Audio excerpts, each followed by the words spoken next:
The camera opens on a cold morning, the kind where the city still feels half asleep. A janitor in a worn gray uniform pushes his mop bucket through the marble halls of a towering corporate building.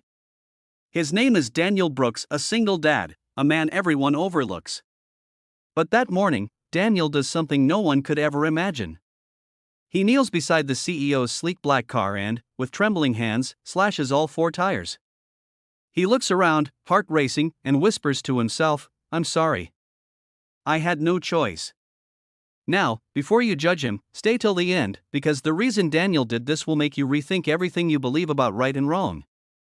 And if this story moves you, don't forget to like the video and subscribe, because sometimes, the smallest people carry the biggest hearts. Daniel wasn't a criminal.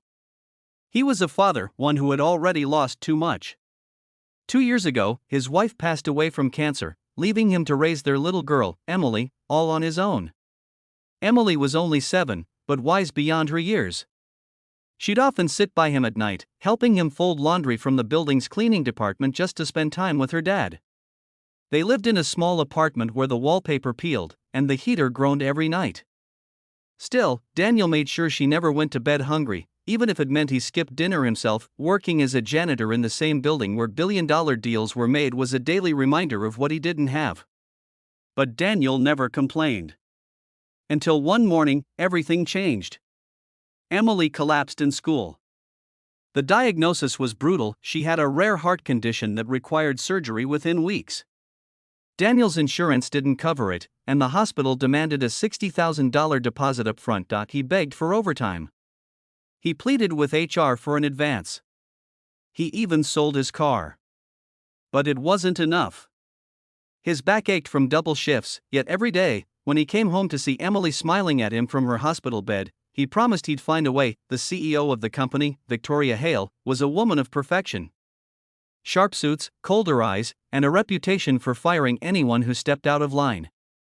She was hosting an international investors meeting that morning, one that could secure her a $20 million deal.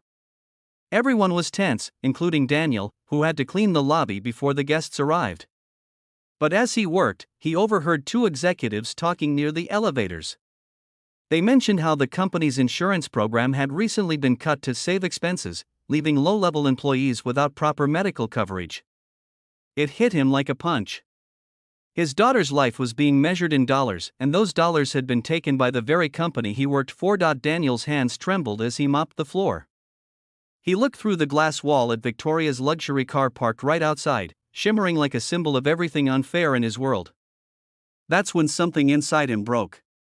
He knew he couldn't stop the meeting, couldn't stand in her office demanding justice, but maybe, just maybe, he could buy himself time. So, when no one was watching, he walked out, knife hidden under his cleaning rag, and punctured all four tires. He thought that if the meeting got delayed even for a few hours, he could somehow reach her, speak to her face to face before she disappeared behind her bodyguards in boardrooms again. When Victoria arrived, her heels clicked sharply against the marble as she saw her car slumped on flat tires. She exploded with fury, barking orders at her assistants to call security. Within minutes, Daniel was dragged into her office. Everyone expected her to fire him on the spot. "Why would you do this?" she demanded, her voice slicing through the silence. Daniel didn't try to deny it. He stood there, defeated, holding his cap in his hands. "Because I needed you to listen," he said softly. "My daughter's dying. She needs surgery your insurance used to cover. You cut the policy, and now I'm out of time." For the first time, the room fell quiet. Victoria froze, her anger replaced by disbelief.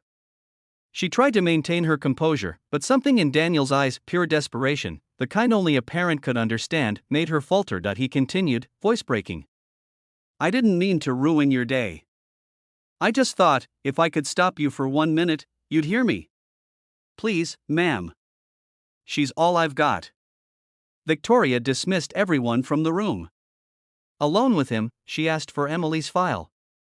Something inside her shifted as she read through the medical papers. She saw her own reflection in that moment. Few knew this, but Victoria had lost a son years ago in a car accident. She'd buried her grief under her work, becoming colder to feel in control. But seeing Daniel fight for his daughter reignited something she'd buried deep. The next morning, when Daniel arrived at the hospital, the doctors greeted him with smiles. Your deposit's been covered, they said. An anonymous donor took care of everything. He didn't understand until a nurse handed him a small card with no signature, just a single note: some meetings are worth missing. Emily's surgery was successful. Weeks later, Daniel returned to work, ready to thank Victoria. But she had already left town for another corporate expansion. Still, something had changed in the building. The insurance policies were reinstated, and a new memo appeared on the employee board: family comes first. Always. One evening, as Daniel picked up Emily from school, she held his hand and asked, "Daddy, did the lady you told me about ever get to her meeting?" He smiled gently and said, "She missed one meeting but found something more important." The story ends not with a punishment, but with redemption, a reminder that behind every act of desperation, there's a story we often fail to see.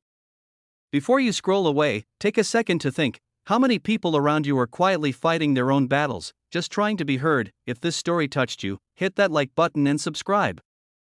Because stories like Daniel's aren't fiction for millions of people, they're real.